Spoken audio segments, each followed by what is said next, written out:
Harry Potter and the Sorcerer's Stone. Chapter 1. As he pulled into the driveway of number 4, the first thing he saw, and it didn't improve his mood, was the tabby cat he'd spotted that morning.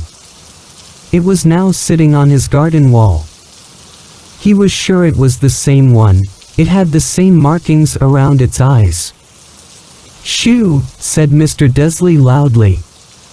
The cat didn't move. It just gave him a stern look. Was this normal cat behavior? Mr. Desley wondered.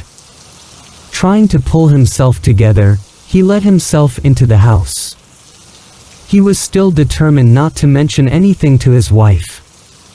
Mrs. Desley had had a nice, normal day. She told him over dinner all about Mrs. Next Door's problems with her daughter and how Dudley had learned a new word, won't. Mr. Desley tried to act normally.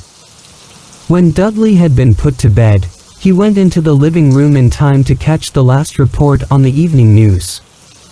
And finally, birdwatchers everywhere have reported that the nation's owls have been behaving very unusually today. Although owls normally hunt at night and are hardly ever seen in daylight, there have been hundreds of sightings of these birds flying in every direction since sunrise. Experts are unable to explain why the owls have suddenly changed their sleeping pattern. The newscaster allowed himself a grin. Most mysterious. And now, over to Jim McGuffin with the weather. Going to be any more showers of owls tonight, Jim? Well, Ted, said the weatherman, I don't know about that, but it's not only the owls that have been acting oddly today. Viewers as far apart as Kent, Yorkshire, and Dundee have been phoning in to tell me that instead of the rain I promised yesterday, they've had a downpour of shooting stars. Perhaps people have been celebrating bonfire night early. It's not until next week, folks. But I can promise a wet night tonight. Mr. Desley sat frozen in his armchair. Shooting stars all over Britain. Owls flying by daylight.